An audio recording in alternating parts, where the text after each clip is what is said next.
3 দেওয়া আছে সমান্তর ধারার প্রথম পদ এর মান 29, সমান্তর ধারার সাধারণ অন্তর সমান -4, পদ সংখ্যা n দেওয়া আছে, এখানে n তম পদ দেওয়া আছে -23। তাহলে এখানে পদ সংখ্যা দেওয়া আছে, n এর মান দেওয়া নেই, তাহলে n এর মান বাইরে বের করতে হবে। তাহলে এখানে দেওয়া আছে আমার n তম পদ দেওয়া আছে -23, তাহলে n তম পদের নিচে আমরা সূত্র প্রয়োগ করি। সূত্র হচ্ছে a plus n minus 1 into D minus 23। তো এখানে এর মান দেওয়া আছে কত 29, n মাইনাস 1 ইন্টু ডির মান দেওয়া আছে কত -4, -4 অবশ্যই ব্রেকে দিতে হবে -23। তাহলে 29 মাইনাসে প্লাসে মাইনাস 4 গুণনে 4n মাইনাসে মাইনাসে প্লাস 4 গুণ 1 4, এই 4 এই n এর সাথে গুণন, এই 4 এই 1 এর সাথে গুণন ইকুয়াল টু মাইনাস কত 23।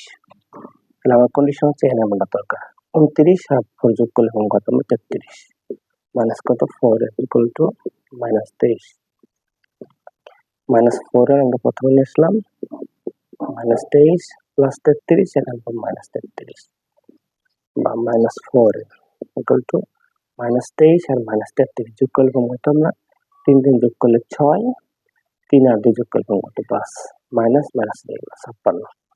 তাহলে দুই পাশে মাইনাস কাটা, তাহলে 4n ইকুয়াল টু -56। তাহলে 4 গুণ তাহলে ভাগ করে ফেলি আমরা, n ইকুয়াল টু 56 ভাগ কত 4। তাহলে আমরা 4 দিয়ে ভাগ করলে কত n ইকুয়াল টু 4 কে 4, 4 4 16, 4 14 56 কাটলে কত 14, তাহলে n ইকুয়াল টু 14।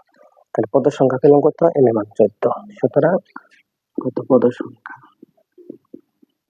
সংখ্যা n ইকুয়াল টু 14। এখন আমরা বলছি কি যে n পদে আছে n পদের সমষ্টি, তাহলে n পদের সমষ্টি আমরা লিখব। সুতরাং n পদের সমষ্টি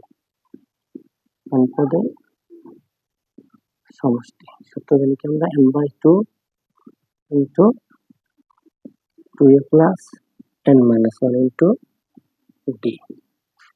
তাহলে n মানটা বসে ফেলি, n মানটা হলো কত 14 ভাগ 2 গুণন n মানটা হচ্ছে কত 29 প্লাস n এর মান কত 14 মাইনাস 1, d এর মান হচ্ছে কত -4, -1 ব্র্যাকেট দিয়ে বসাতে হবে, সেকেন্ড ব্র্যাকেট 7 দুগুণে 14 7 ইনটু